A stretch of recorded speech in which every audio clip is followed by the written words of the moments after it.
ದಾವಣಗೆರೆ ದಕ್ಷಿಣ ವಿಧಾನಸಭಾ ಕ್ಷೇತ್ರದ ಉಪಚುನಾವಣೆಯ ಟಿಕೆಟ್ ವಿಚಾರವಾಗಿ ಜಿಲ್ಲಾ ರಾಜಕಾರಣದಲ್ಲಿ ದಿಢೀರ್ ಸಂಚಲನ ಸೃಷ್ಟಿಯಾಗಿದೆ. ಸಚಿವ ಜಮೀರ್ ಅಹ್ಮದ್ ಖಾನ್ ಅವರ ನಡೆಗೆ ಸಚಿವ ಎಸ್ ಮಲ್ಲಿಕಾರ್ಜುನ್ ಅವರು ಬಹಿರಂಗವಾಗಿಯೇ ಅಸಮಾಧಾನ ವ್ಯಕ್ತಪಡಿಸಿದ್ದಾರೆ.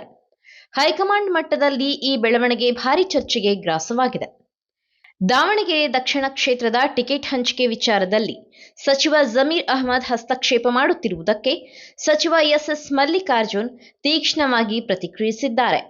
ಅವನ್ಯಾರು ಇಲ್ಲಿ ಬಂದು ಮಾತನಾಡೋಕ್ಕೆ? ನಮ್ಮ ಕ್ಷೇತ್ರಗಳಿದು, ಇವೆಲ್ಲ ಸರಿ ಇರಲ್ಲ. ಇಲ್ಲಿ ಬಂದು ಮಾತನಾಡೋಕ್ಕೆ ಅವನಿಗೆ ಅಧಿಕಾರ ಕೊಟ್ಟವ್ರ್ಯಾರು?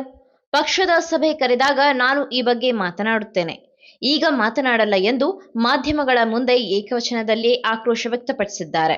ಜನವರಿ 26ರಂದು ಎಂಎಲ್ಸಿ ಅಬ್ದುಲ್ ಜಬ್ಬಾರ್ ನಿವಾಸಕ್ಕೆ ಭೇಟಿ ನೀಡಿದ್ದ ಸಚಿವ ಜಮೀರ್ ದಾವಣಗೆರೆ ದಕ್ಷಿಣ ಕ್ಷೇತ್ರದಿಂದ ಅಲ್ಪಸಂಖ್ಯಾತ ಸಮುದಾಯದ ಅಭ್ಯರ್ಥಿಗೆ ಟಿಕೆಟ್ ನೀಡಬೇಕು ಎಂದು ಒತ್ತಾಯಿಸಿದ್ದರು. ಈ ಬಗ್ಗೆ ಹೈಕಮಾಂಡ್ ಮತ್ತು ವರಿಷ್ಠರಿಗೆ ಮನವಿ ಮಾಡುವುದಾಗಿ ಜಮೀರ್ ನೀಡಿದ್ದ ಹೇಳಿಕೆ ಈಗ ಮಲ್ಲಿಕಾರ್ಜುನ್ ಅವರ ಕೆಂಗಣ್ಣಿಗೆ ಗುರಿಯಾಗಿದೆ. ಮತ್ತೊಂದೆಡೆ ಮಲ್ಲಿಕಾರ್ಜುನ್ ಅವರ ಪುತ್ರ ಸಮರ್ಥ್ ಅವರಿಗೆ ಟಿಕೆಟ್ ನೀಡಬೇಕೆಂದು ಕೆಲವು ನಾಯಕರು ಆಗ್ರಹಿಸಿದ್ದಾರೆ. ಈ ಬಗ್ಗೆಯೂ ಮಲ್ಲಿಕಾರ್ಜುನ್ ಪ್ರತಿಕ್ರಿಯೆ ನೀಡಿದ್ದಾರೆ. ಈ ಬಗ್ಗೆ ನನಗೆ ಸದ್ಯಕ್ಕೆ ಯಾವುದೇ ಮಾಹಿತಿ ಇಲ್ಲ. ಪಕ್ಷದ ಸಭೆ ಕರೆದಾಗ ನಾಯಕರು ಏನು ಹೇಳುತ್ತಾರೆ ಎಂಬುದನ್ನು ಕೇಳೋಣ. ಹೈಕಮಾಂಡ್ ತೆಗೆದುಕೊಳ್ಳುವ ಅಂತಿಮ ನಿರ್ಧಾರಕ್ಕೆ ನಾವೆಲ್ಲರೂ ಬದ್ಧರಾಗಿ ಕೆಲಸ ಮಾಡುತ್ತೇವೆ ಎಂದು ಸ್ಪಷ್ಟನೆ ನೀಡಿದ್ದಾರೆ.